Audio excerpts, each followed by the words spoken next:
before the advent of Islam and Christianity, Africans used to have their own religions. There are so many, but we call them African religions. From the East African coast, we had the first intervention with external religions through the Arabs. They entered through Mombasa, brought in Islam, and many people along the coast, they are so kind to foreigners that they easily accepted Islam as a religion. Over time, things didn't stop there. We had the migration of Europeans as well, particularly the Portuguese, the British, the Dutch, who also came with them, the Christian notion. And again, very similar to the adoption, the easiness of Africa to interrelate with the rest of the world, they also accepted Christianism. Now, over time, there's been a lot of intermarriages between Muslims, Christians, Hindus, as well as the African religions, and it's never been an issue for us. In Kenya, you can have a friend from any religion. It's never a big problem. I, for one, my wife was a Christian, and it didn't take us very long for her to be convinced that she needs to convert to being a Muslim. So, and right now, if you see her, I mean, you cannot actually expect her to have been another religion before. So many times it could be utilized in a wrong way. That's part of the continent is Senegal. We allow the continent to breathe a little bit because we have the Atlantic Ocean just in front of us. Why I'm giving the example of my country? Because I'm in a country of more than 95% of Muslim. But religion was not a problem, has never been a problem in my country. To say that, I can give you an example. We have during 20 years a Catholic at the top of our country. 20 years a Catholic ruling Muslims of a country of 95% of Muslim.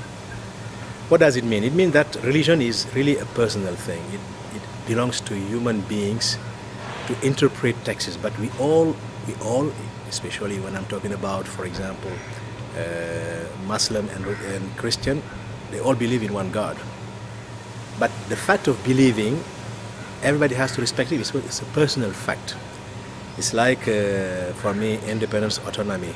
You have to respect your independence, and there is a line where you don't have to go and teach or give lessons to the others.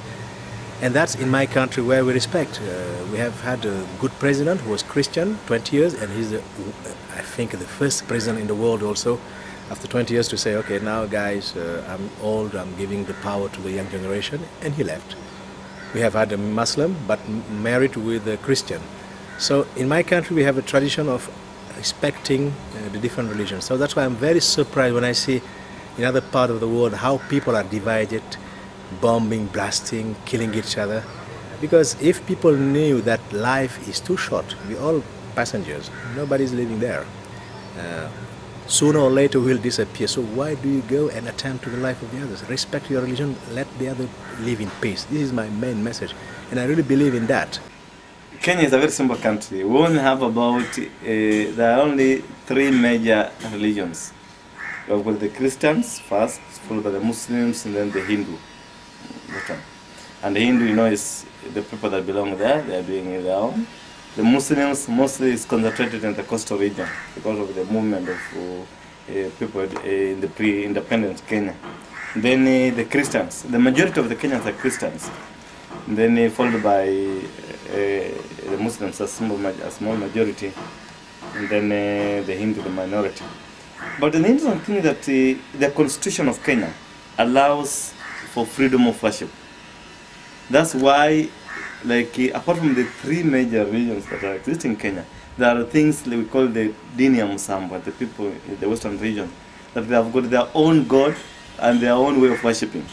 And they worship, they worship by jumping up and down even on Sundays. They don't go to church, they converge anywhere and they start jumping. And their dressing code is very funny on Sunday, so that they are worshiping their own God. They believe the God is somebody called Elijah Masin, there was a human being, he died. So they go to his grave to worship every Sunday. And the Kenya government allows that. Because that freedom that is enshrined in the Constitution, freedom of worship, has given rise to anybody going about the issue of religion in a very free way. Then the other good thing about Kenya is that we don't have sort of the radical fundamentalists that have been in other countries, like extremists in terms of Muslim, extremists in terms of the Christians and what have you. They are not there. So these are seen that even there's a lot of intermarriages. You'll find in Kenya a Muslim is married to a Christian, the wife is a Muslim, goes to the mosque, the husband goes to the church, and they're staying together, they're very comfortable. There's something to the children, like in my own case. My father was a Muslim, my mother was a Christian. Then along the way, we are about 11 of us. So about half of us followed the father to become Muslims. Then half of us, like me, we followed the mother to become Christians. And everything was allowed. My father never ever told us not to go to the church, because he always said, you are free. Because the issue of religion is in the heart. It's you who knows who the God is and whether you believe or not. And that's why we have got people even who are saved, who are within the Christianity. People believe in salvation. People that are Catholic, they don't say salvation is not there, but the others they believe. But they're all worshiping together. So, because of that freedom that Kenya government has given, the freedom that the Constitution has provided, you'll find that the interaction has been very free. The interaction has been very okay. The next people are tolerating each other, whether you're a Muslim, you're a Hindu, you're what, they say, that's your religion, respect that religion. And even like the mosque, they say that's a holy place. When you go there, you have to remove your shoes. When people going to the mosque, even Christians, they remove their shoes, they abide with the rules are there. There's something with the temples. You have a lot of temples here, but when we had the post-election violence, people are destroying everything, but they could not touch a holy place like a mosque, like a church, or like a temple. They can destroy, they can beat up people, they can fight, they can throw stones. But anything that's a holy place, Kenyans respect that. Whether you are a Muslim, respect the church. Whether you are a Christian, respect the mosque. And that has helped people to, at least to grow together, and they're comfortable. We have never had any of it. It's about faith, it's a matter of faith. And what a person believes in, you cannot easily take it away or trample over that. So as far as you believe in your religion, you must also understand that the other person also strongly believes in his or her religion, and therefore you must cooperate, give respect to the other's religion. When we say religion, there's one thing that we look at, or there's one thing we focus in, it's God. And God is only one God. Not even religion, any religion will tell you, that we do have a different God or this and that. So when we talk about different type of religions, I think those are just emanating from our different cultures. Because even in the days of our forefathers, like every tribe, every clan, every ethnic had their own ways of contacting the Almighty, which we call God. So in my country, for instance, like in South Africa, it's a country whereby we have a very strong past because of the political system in which we were involved. But really, as I'm talking to you today, talking about religions, we are one.